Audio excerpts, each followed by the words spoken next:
So, hey everyone, guys, this is our today's The Hindu. It is our 22nd of August, The Hindu, okay? So, here we'll discuss about our most important articles, since these are just very important with respect of our upcoming examinations like UPSC, CSE, and the recently announced examination, which is the UPSC EPFO examination, okay, na? Which conducted by the Labor Ministry. So total of 80 posts are there.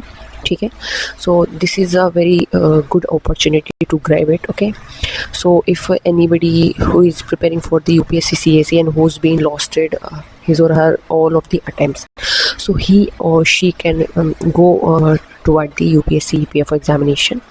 It's a good opportunity. Okay, so let's continue.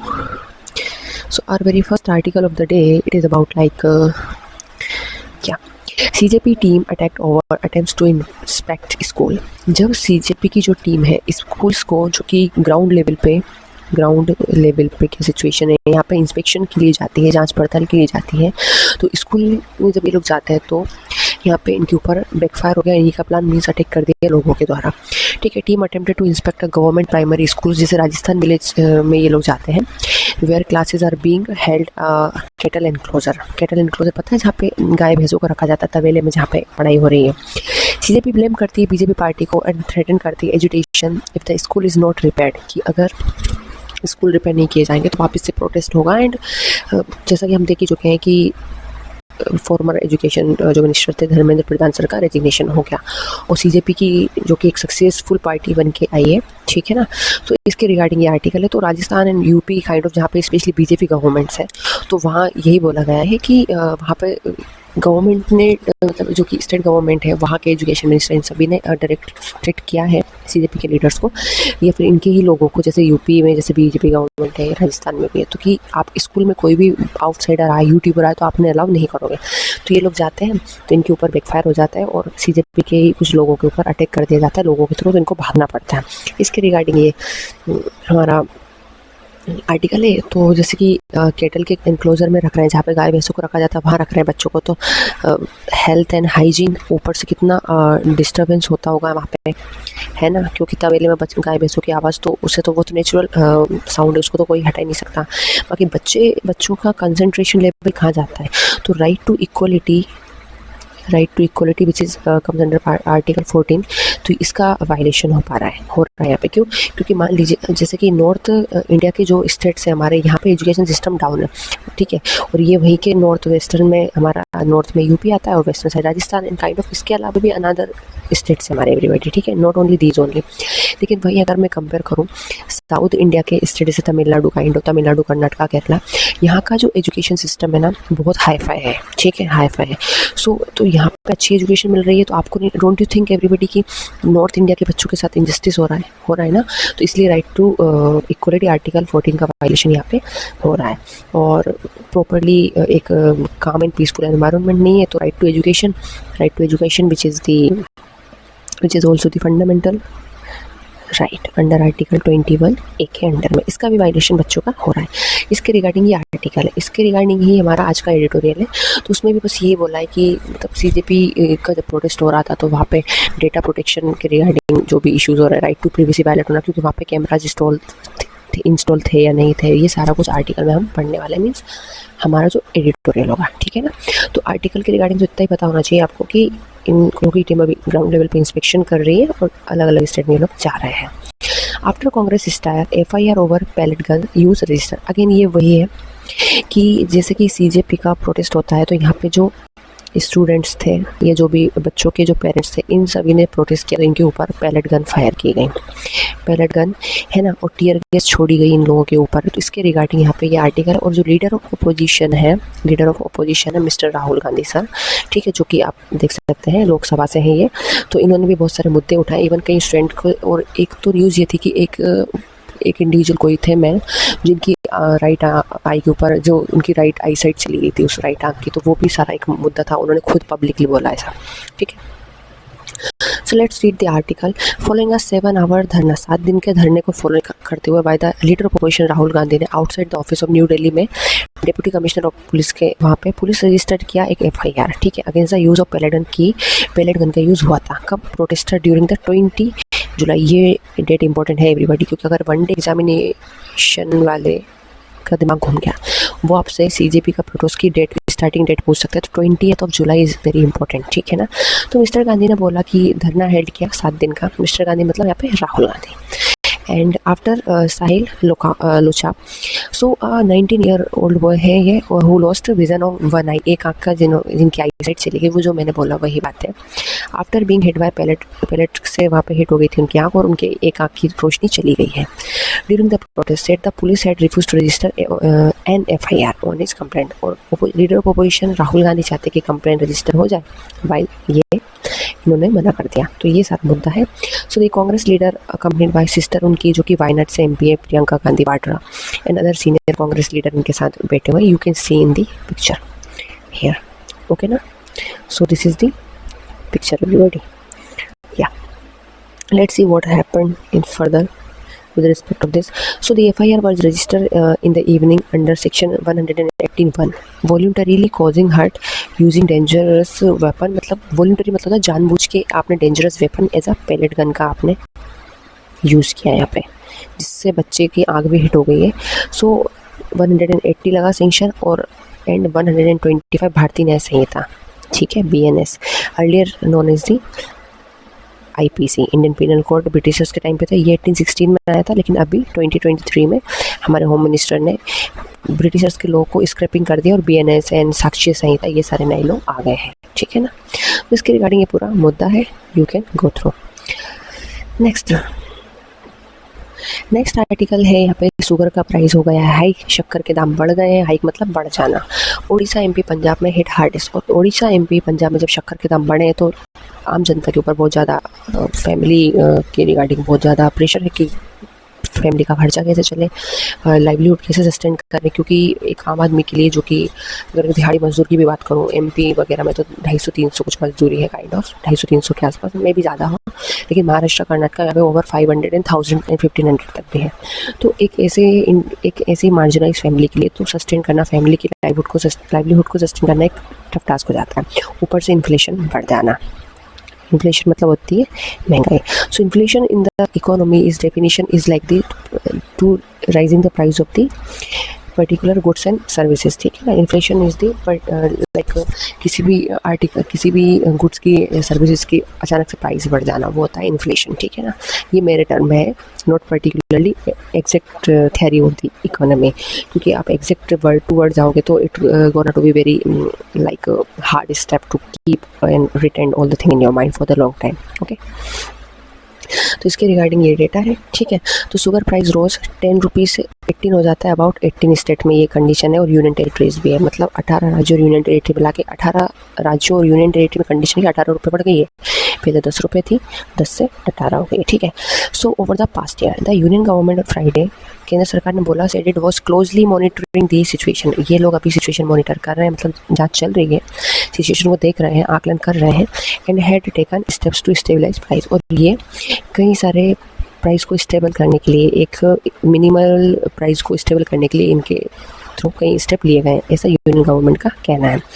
Odisha register highest price for 64.72 पर kilogram, जो कि earlier 17.80 थी, and higher than on the same date in 2025, followed by the MP। Odisha के just बाद MP की, फिर पंजाब की price hike हुई है। कंज्यूमर्स जो कि आसाम से हैं, Delhi, Goa, Kerala, Madhya Pradesh, Meghalaya, Punjab, Tripura, West Bengal, also paid over 60 rupees per kilogram for sugar, मतलब 60 रुपये किलो शुगर। तो प्राइस बढ़ना मतलब कहीं ना कहीं अनदर जो भी रिसोर्सेज है उसके रिगार्डिंग चीज़ों का with respect of rising the inflation, और अनदर चीज़ों के ऊपर भी इसका प्रेशर देखा जाता है, ठीक है। सो बाकी यहाँ ये भी मेंशन क्या है, क्योंकि union ministry of consumer affairs ने, या फूड एंड पब्लिक डिस्ट्रीब्यूशन जो है, उन्होंने स्टेटेड किया है कि ना release that sugar prices had increase in the recent weeks. अभी कुछ हफ्तों में शक्कर की प्राइस बढ़ गई है, फ्रॉम 48.18 पर किलोग्राम 28 जुलाई तक 48.18, मतलब 48 रुपये 18 पैसे कुछ थी, अभी हो गई है 55 रुपये 70 पैसे पर किलोग्राम। ये है 20 अगस्त, मतलब 20 अगस्त टू 28 जुलाई टू 28 अगस्त तक पूरे एक महीने में प्राइस कितनी हो गई आप देख सकते हैं। ठीक है, नॉट लिंक टू इथेनॉल, लेकिन इसका इथेनॉल से कोई कनेक्शन नहीं है। The government has taken a series of measure, government ने कई मेजर्स लिए हैं ताकि इंश्योर करे adequate availability of the sugar को एंड स्टेबल कर दे प्राइस फॉर द कंज्यूमर, जो कि उपभोक्ता जो लोग खा रहे हैं, कंज्यूम कर रहे हैं।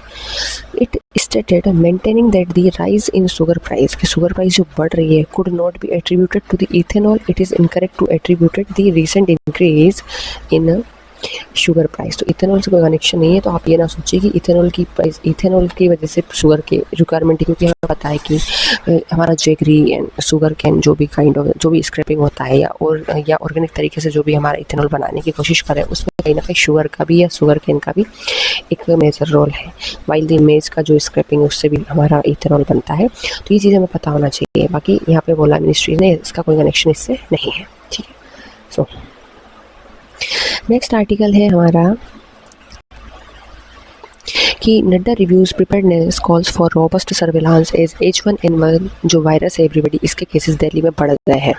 और यूनियन जो हेल्थ मिनिस्टर है वो है JP नड्डा साहब, तो इन्होंने एक मीटिंग ली है और इन्होंने रिव्यू किया है उसमें कि H1N1 के जो केसेस हैं, ठीक है, जो इन्फ्लुएंजा वायरस के जो केसेस हैं कंट्री में बहुत ज़्यादा बढ़ रहे हैं। ठीक है, इसके रिगार्डिंग हमें मेजर्स लेने होंगे, लोगों को अवेयर करना होगा, सेफ्टी मेजर्स प्रिकॉशन रखने होंगे, बार बार हैंड्स को वॉश करते रहना है।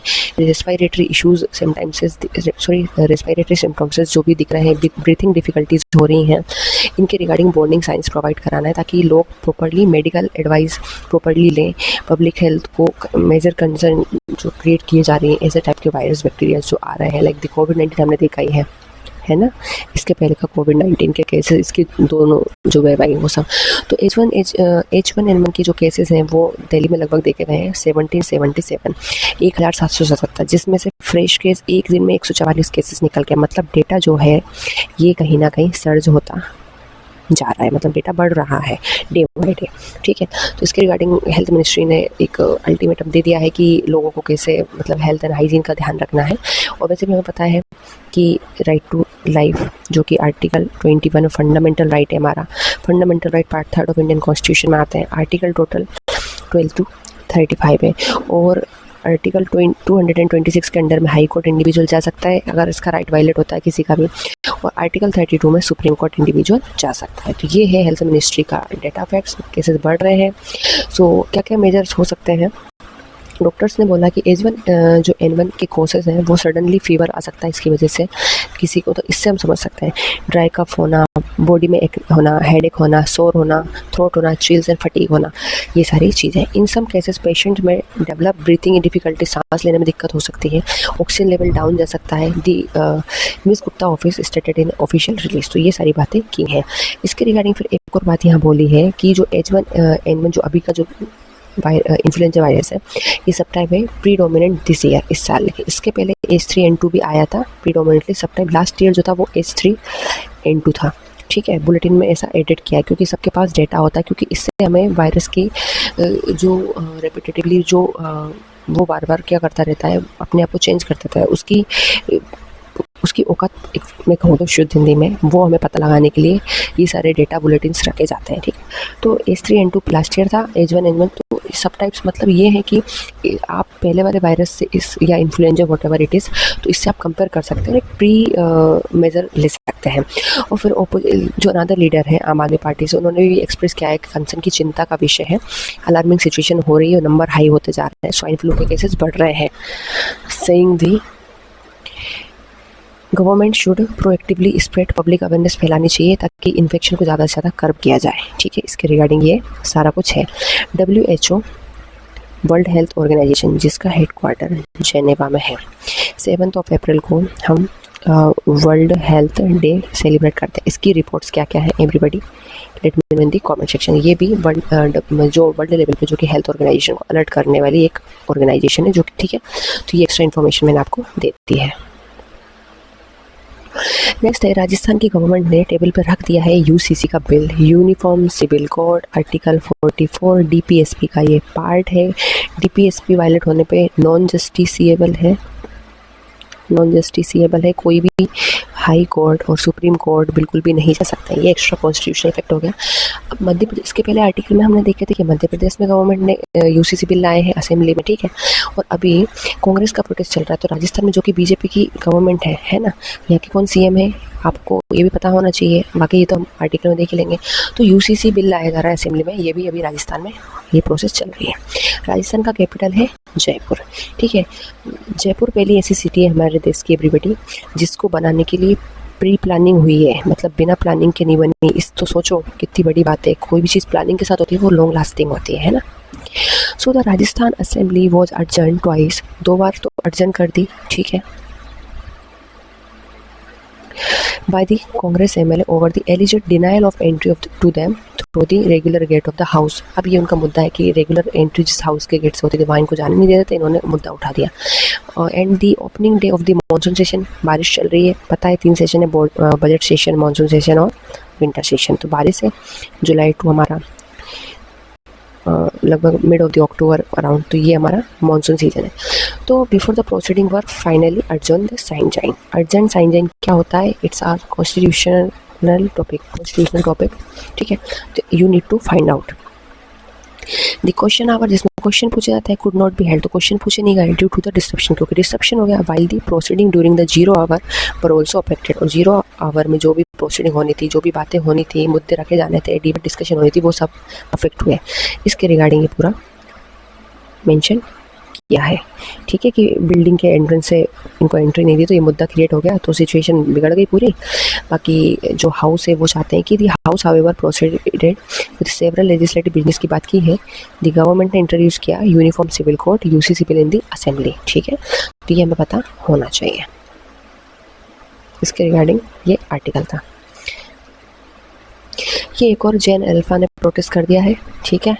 Opposition terms, UP government checklist मांग रही है for the schools and eye wash, हमारी आंखें आपके ऊपर हैं और both of the eyes are on you, okay.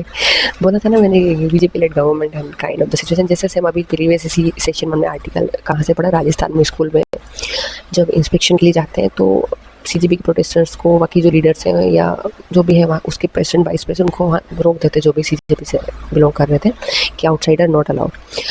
तो जैन अल्फा का प्रोटेस्ट है भाई, कुछ भी हो सकता है। School children from a human chain, इन्होंने ह्यूमन चैन आप देख सकते हैं।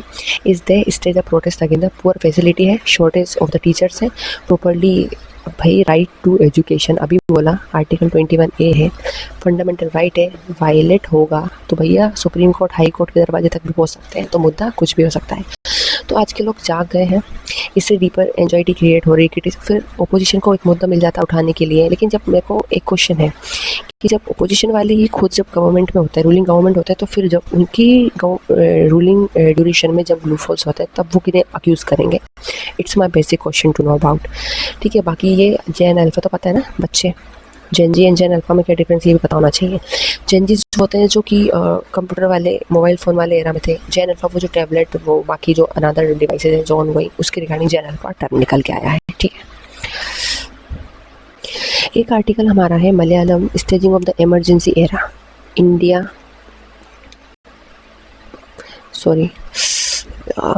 इंडिया में इमरजेंसी 1975 से 77 तक अप्लाइड थी। Madam Indira Gandhi was the PM, madam Indira Gandhi was the PM at that particular time, मतलब मोर और लेस इमरजेंसी उन्होंने देश में लगाई थी, ठीक है, जब वो प्राइम मिनिस्टर थी। तो मीशा जो है हमारा स्टैंड करता है maintenance of internal security act के रिगार्डिंग। तो एक यहाँ पे मतलब कितना उस टाइम इमरजेंसी के टाइम पे आर्टिस्टिक फ्रीडम नहीं थी, इसके रिगार्डिंग डीप डिस्कशन हुई। तो बहुत सारा टॉर्चर देखना पड़ा लोगों को, नसबंदी भी कराई गई ताकि ज़्यादा बच्चे पैदा ना हो, पॉपुलेशन ना बढ़े, ताकि कंट्री की इकोनॉमी पे बर्डन ना हो। इसके रिगार्डिंग ये आर्टिकल है, तो इसका फर्स्ट स्टैंड जो क्लियर कर देगा। तो मीसा एक प्ले है, okay, Misa a play that recount the custodial torture, जब किसी को डिटेन किया जाता है, डिटेन मतलब हिरासत में लिया जाता है बाय द पुलिस, फिर कस्टडी में लेके उसको टॉर्चर किया जाता है। And persecution suffered by activist और आर्टिस्ट, जो कि स्नेहलता रेड्डी, इनको भी उस टाइम पे अरेस्ट किया था, ठीक है, और इनको जेल में भेज दिया था। फिर इनको रिलीज़ किया था पैरोल पे 15 जनवरी 1977 को, जो कि जब भी इमरजेंसी चली रही थी। तो स्नेहलता की जस्ट आफ्टर जब पैरोल पे छोड़ देते हैं 5 दिन बाद उनकी डेथ हो जाती है। तो ये ड्यूरिंग इमरजेंसी अप्लाई सिचुएशन में जब किसी को भी नहीं छोड़ा जाता है, बहुत बड़े लेवल पे डीप डिस्कशन होता है, आर्टिस्टिक फ्रीडम चली जाती है, और जब डिटेन करते हैं किसी इंडिविजुअल को तो उसको कैसे कस्टडी में टॉर्चर किया जाता है, उसके फंडामेंटल राइट, क्योंकि राइट टू लाइफ तो हर एक इंडिविजुअल का होता है ना, जब तक उसके ग्राउंड्स जिनके बेसिस पे तुमने डिटेन किया है वो प्रूव नहीं हो जाते हैं। तो आर्टिकल 21 वायलेट हुआ। फ्रीडम ऑफ स्पीच आपने 19 को छुड़ा दिया।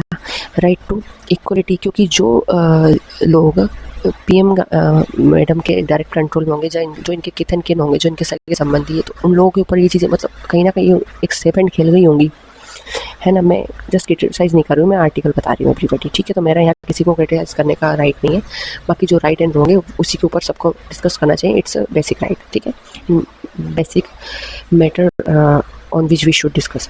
तो इसके रिगार्डिंग ये आर्टिकल है, तो उनको बचा होगा। तो राइट टू इक्वलिटी आर्टिकल 14 में यहाँ पे वायलेट होता है। ये सारा फंडामेंटल राइट है, तो उस टाइम की इमरजेंसी कंडीशन यहाँ पे थोड़ी बताने की कोशिश की है, ठीक है। नेक्स्ट आर्टिकल है India calls for global tech collaboration and BRICS meet begin. BRICS जो है ब्राज़ील, रशिया, इंडिया, चाइना और साउथ अफ्रीका, यस। सो इसकी मीटिंग अभी इंडिया हेल्ड कर रहा है। तो 14 नंबर की मतलब 14 ब्रिक्स की जो साइंस टेक्नोलॉजी वाली मीटिंग है, तो सीधी बात है साइंस टेक्नोलॉजी के मिनिस्टर इसको हेल्ड करें। ये मीटिंग हो रही है चेन्नई, जो कि तमिलनाडु की कैपिटल है। चेन्नई को ब्रिटिशर्स के टाइम पे मद्रास बोलते थे, पता है ना, ठीक है। तो जितेंद्र सिंह सर, जो कि union science and technology minister है, ये सारी देख रहा है एमर्जिंग टेक्नोलॉजिकल जो हमारी रिक्वायरमेंट्स है ना, इनके रिगार्डिंग बात की है। And create the unprecedented opportunity की बात की है, फॉर प्रोग्रेस लाना है। And called for stronger international collaboration होगा। जितनी भी कंट्रीज़ है अभी इसके, इन सभी जो ब्रिक्स के जितने भी मेम्बर्स हैं, अभी करेंटली कितने मेम्बर हैं गाइस, लेट मी नो इन दी कमेंट सेक्शन। तो जितने मेम्बर आएंगे इनसे बातचीत होगी, ये कोलेब कर, हम इनके ग्राउंड से आनेंगे, हमारे ग्राउंड से इनको बताएंगे, तो उसमें किस लेवल पे डिबेट होगा, बातचीत होगा, और फिर फाइनल कंक्लूजन पे पहुंचेंगे। इसके रिगार्डिंग ये मुद्दा है।